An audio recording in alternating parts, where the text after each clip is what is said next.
তিনটি জিনিস আপনার ঘরে থাকলে ওই তিন জিনিসের কারণে আপনার ঘরে জিন বসবাস করবে। এই জন্য এই তিনটা জিনিস কখনো ঘরে রাখবেন না। এবং আমরা বললে খেয়াল করবেন, অধিকাংশ বাসায় এই তিনটা জিনিস থাকে, যার কারণে আমাদের এখন ঘরে ঘরে জিনের সমস্যা। আপনার ঘরে বাচ্চা থাকলে, আপনার ঘরে অন্য সদস্যরা থাকলে এই জিনের প্রভাব থেকে তারা মুক্ত হতে পারে না, কারণ এই তিনটা জিনিস আপনার ঘরে আছে। এর মধ্যে এক নম্বর হচ্ছে পুতুল থাকা।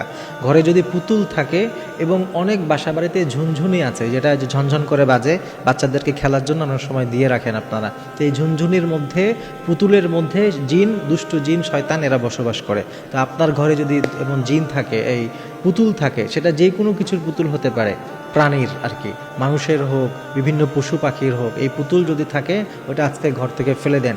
হাদিসের মধ্যে নবীজি সাল্লাল্লাহু আলাইহি সাল্লাম বলেছেন যে এই ঘরে এই পুতুল থাকে, মানুষের ছবি থাকে, রহমতের ফেরেশতা ওই ঘরে আসে না। আর রহমতের ফেরেশতা না আসলে কে আসবে? অবশ্যই অটোমেটিকলি শয়তান ঢুকবে, জিন, দুষ্ট জিনগুলো ঢুকবে। এজন্য আপনার ঘরে যদি পুতুল থাকে, মানুষের আকৃতির হোক, কোনো প্রাণীর আকৃতির হোক, ওইটা আজকেই আপনি ফেলে দিন। ওইটার কারণে আপনার ঘরে দুষ্ট জিন বসবাস করছে। এরপরে 2 নম্বর হচ্ছে, ঘরে যদি কোনো নাপাকি জিনিস আপনি সবসময় রেখে দেন। অনেক বাসাবাড়িতে, বিশেষ করে যে বাসাবাড়িগুলোতে বাচ্চা থাকে, নাপাক পোশাক, নাপাক জিনিসপত্র সাথে সাথে ওইগুলো না ধুয়ে তারা জমা করে রাখে, পরে একবারে ধুবে। আপনি এটা করবেন না।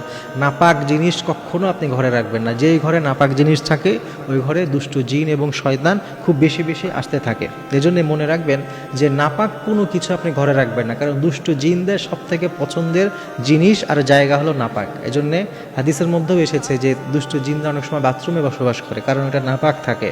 এজন্য ঘরে কখনো নাপাক কোনো কিছু রাখবেন না। আর 3 নম্বর হচ্ছে, অনেকে শখ করে পশু পাখির কিংবা প্রাণীর চামড়া ঝুলিয়ে রাখে।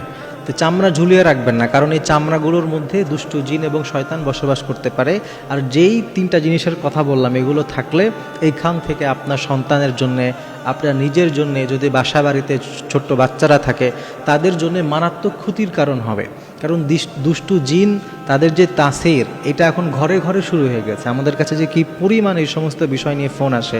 অনেক সময় দেখবেন বাচ্চা পড়াশোনায় মনোযোগ নেই, অতিরিক্ত জেদ করে, খাবার খাওয়াচ্ছেন এরপরেও ও শুকিয়ে যাচ্ছে। অনেকেই ডাক্তারের কাছে যায় কিন্তু কোনো প্রতিকার পায় না, বুঝতে পারে না যে আসলে প্রবলেমটা কোথায়। আপনি সব করছেন ওর জন্য, এরপরেও আপনি ওকে ঠিকঠাক মতো রাখতে পারেন না, অতিরিক্ত জিদ করে। এই সমস্ত একটা বড় কারণ হচ্ছে জিনের তাসির। যখন জিনের তাসির বাচ্চাদের উপরে পড়ে, ওরা এমন অ্যাবনর্মাল বিহেভিয়ার করে। এজন্য এগুলো থেকে বাঁচতে চাইলে অবশ্যই আপনি এই 3টা জিনিস ঘরে রাখবেন না। আল্লাহ তাআলা আমাদেরকে এগুলো বুঝে আমল করার তৌফিক দিন।